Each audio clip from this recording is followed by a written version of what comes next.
Hey, what's up? It's Reverend Barry from the Badass Bandleader Show. And in today's episode, I'm going to talk about how you're actually not in the music business. I'm going to talk about what business that you're actually in with your band and how the key to understanding that is just the key to the success of your career. Okay, again, I am Reverend Barry. That's my stage name. The name of my band is Reverend Barry and the Funk. I'm going to take these glasses off one more time. And we are a band based out of Florida. We're an 8-piece funk band, and we've had a lot of success doing our own events, and that's something that we got. Oh, my beautiful wife is watching. But we've had a lot of success doing our own events, and we actually just came off an event Friday night where we played at a bar. It's a pretty good sized place, but we made I haven't got the totals yet, probably over $4,000, and it was just basically a bar gig. So if you want to learn how we do that, go check out revclass.com. That's REV as in Victor, class.com. And we walk you through a video. We show you exactly what we're doing and how we do it to make that kind of money at a bar gig. So anyway, I'm getting back to this whole notion of what business are we in as band leaders, as a band. We're not, people ask you that, you would probably say, well, I'm in the music business. Actually, you're not. If you're in the entertainment business. And that is such a key thing to understand and really latch onto. I love this quote.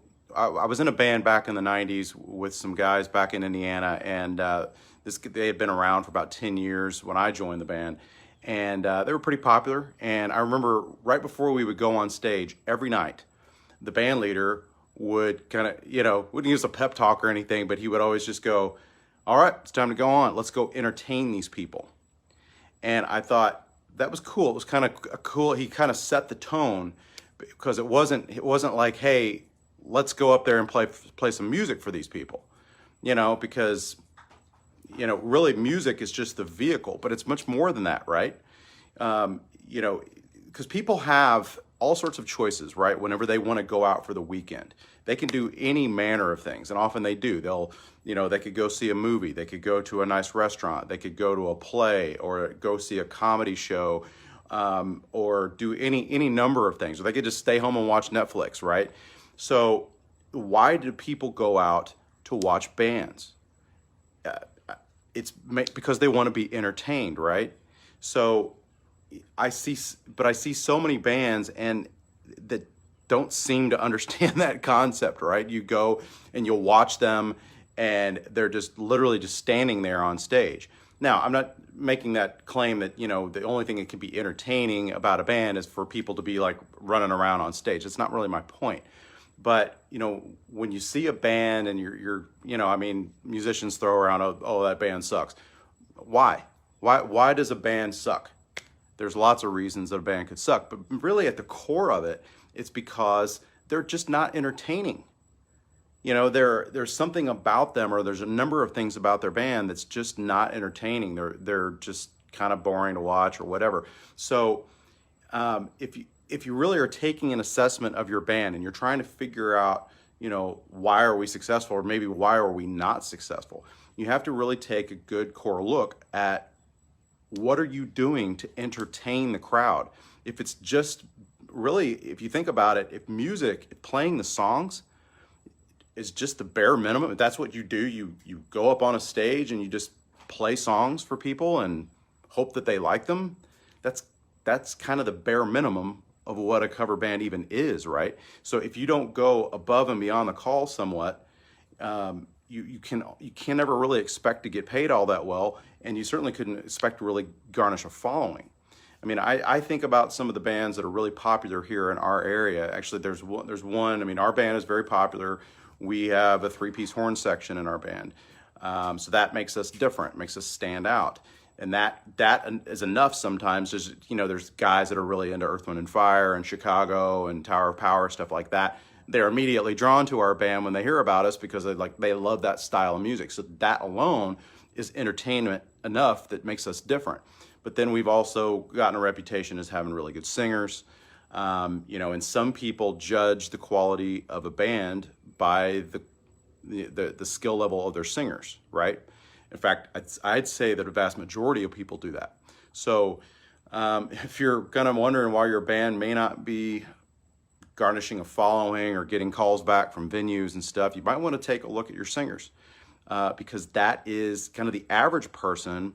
When they go and they listen to a band, they're going to judge the quality of your band really by your singer or singers. How good are they? How much do they sound like the original singer?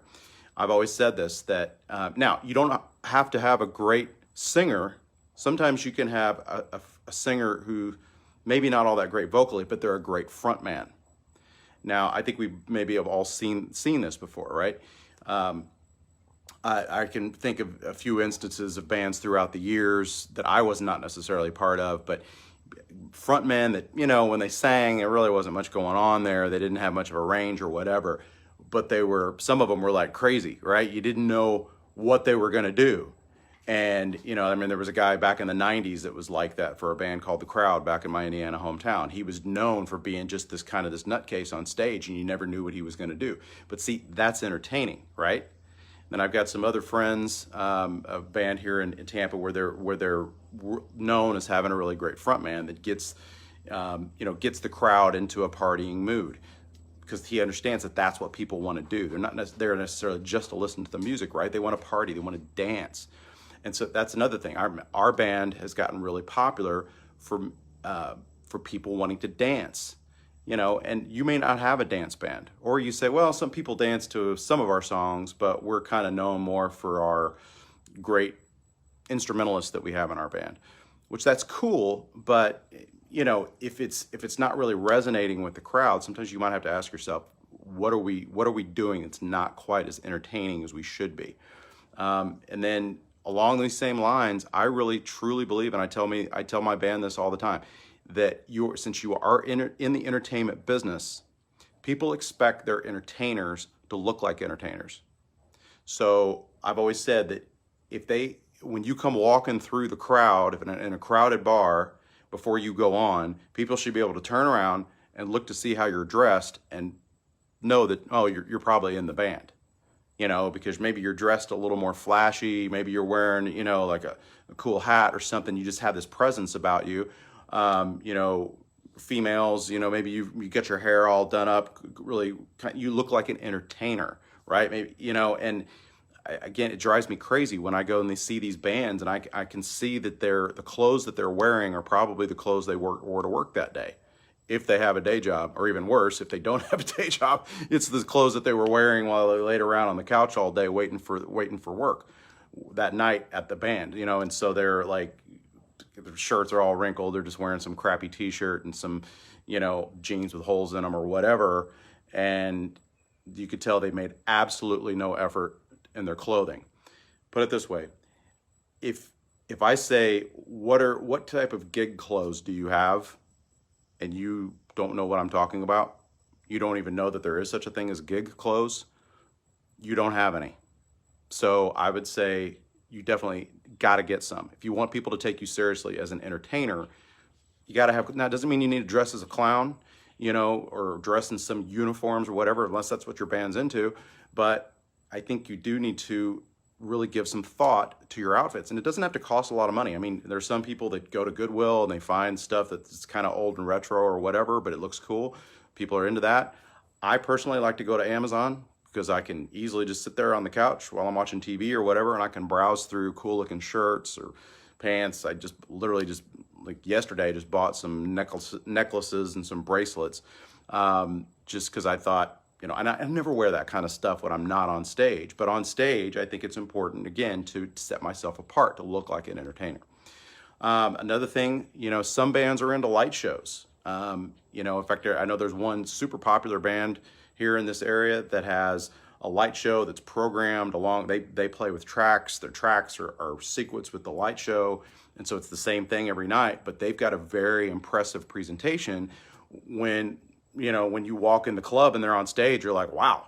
It's a visual stunning kind of thing. It takes a lot of work to set it up and tear it down.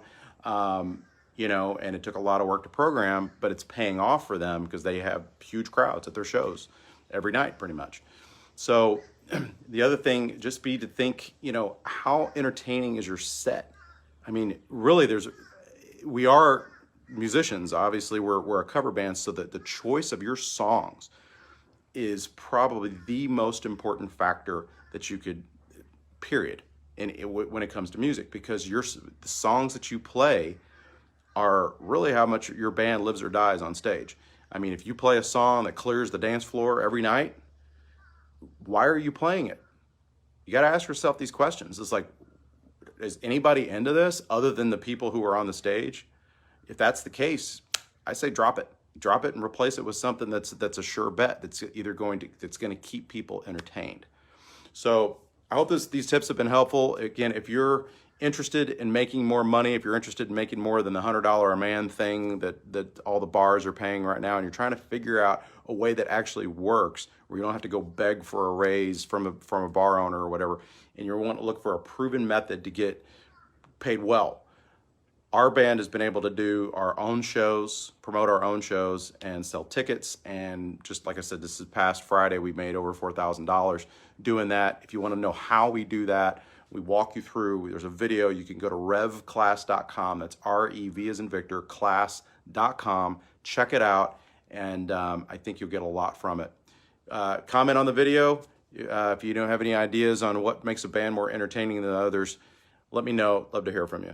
Thanks a lot. This is Reverend Barry signing off.